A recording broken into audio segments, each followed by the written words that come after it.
को नहीं मालूम था कि हमारा बाप ही गलत निकल जाएगा।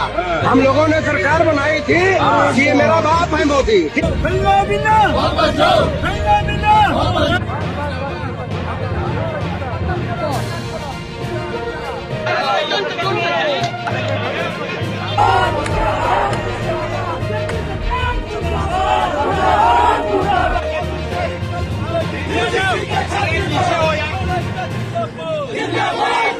को देश ने नकार दिया है, जिन्हें देश अब स्वीकार करने के लिए तैयार नहीं है,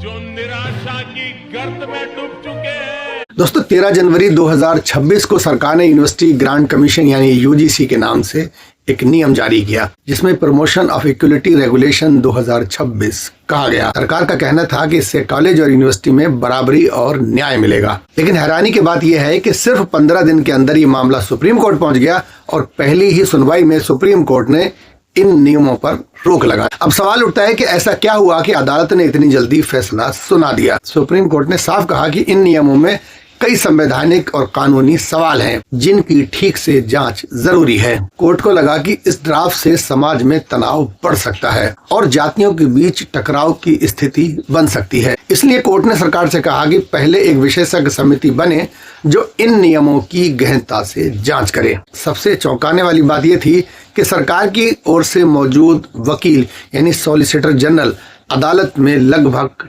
चुप ही रहे। उन्होंने इन नियमों का खुलकर बचाव नहीं किया। इससे ये सवाल और गहरा हो गया, क्या सरकार खुद को इन नियमों को लेकर पूरी तरह से आश्वस्त नहीं थी? क्या सरकार को डर था कि यह मामला राजनीतिक और सामाजिक रूप से उल्टा पड़ सकता है? तो अगर हम पिछले कुछ सालों को देखें तो कई बार सुप्रीम कोर्ट ने सरकार के फैसले पर रोक लगाने से मना किया था, लेकिन इस बार पहली सुनवाई में ही रोक लग जाना बताता है कि मामला काफी संवेदनशील था। खासकर शिक्षा और छात्रों से जुड़ा मुद्दा होने के कारण कोर्ट भी ज्यादा सतर्क नजर आई। दरअसल आज देश के युवाओं के हालात बहुत गंभीर हैं। बेरोजगारी लगातार बढ़ रही है, पढ़े लिखे युवाओं को भी नौकरी नहीं मिल रही है। करोड़ों युवा रोजगार की तलाश में भटक रहे हैं। ऐसे में अगर शिक्षा व्यवस्था से जुड़ा कोई फैसला युवाओं को नाराज करता है तो वो बड़ा आंदोलन बन सकता है। शायद सरकार भी यही बात समझ रही थी। आइए युवाओं की नाराजगी के आपको एक दो वीडियो दिखाते हैं। यहाँ लोग कह रहे हैं कि हमने गलत पापा चुना था, यहाँ लोग अपने पापा को ही बदलने की बात कर रहे हैं। ये हम लोगों को नहीं मालूम था कि हमारा बाप ही गलत निकल जाएगा।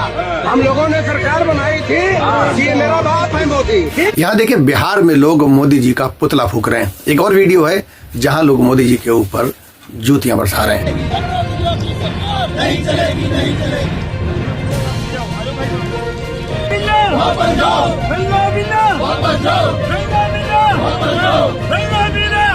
पुतला फुका लगा भाई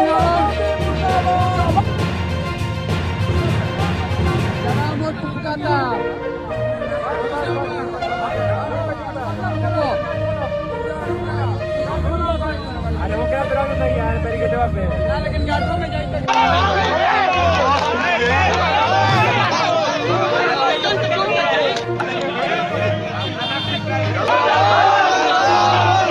ये एक और वीडियो है जहां लोग मोदी जी को हिटलर के समान समझ रहे हैं। आज तक हमने ये चीज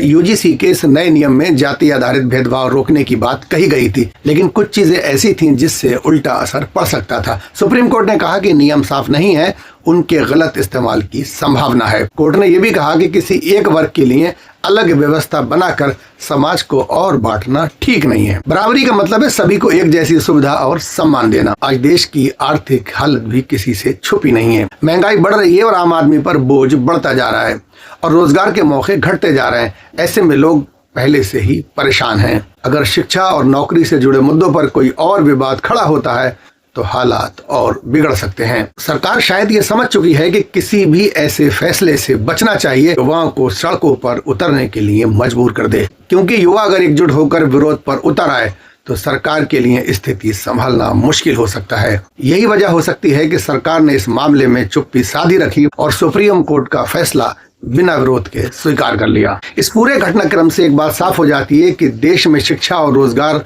और सामाजिक बराबरी जैसे मुद्दों पर बहुत सोच समझकर फैसला लेने की जरूरत है। जल्दबाजी में बनाए गए नियम समाज में तनाव और असंतोष बढ़ा सकते हैं, इसलिए जरूरी है कि सरकार और एक्सपर्ट मिलकर ऐसा रास्ता निकालें जिससे सभी वर्गों को न्याय और देश में शांति बनी रहे। दोस्तों, ये आज की सबसे बड़ी सीख है कि किसी भी बड़े फैसले से पहले उसके दूरगामी असर को समझना बेहद जरूरी है, वरना अच्छे इरादे से लिया गया फैसला भी बड़ी परेशानी का कारण बन सकता है। दोस्तों, कुछ और विरोध के मैं आपको छोटे छोटे वीडियो दिखाता हूँ। देश ने नकार दिया है, इन्हें देश अब स्वीकार करने के लिए तैयार नहीं है, जो निराशा की गर्त में डूब चुके हैं। वो आजकल माला जपते हैं, माला, और वो कह रहे हैं मोदी तेरी कब्र खुदेगी।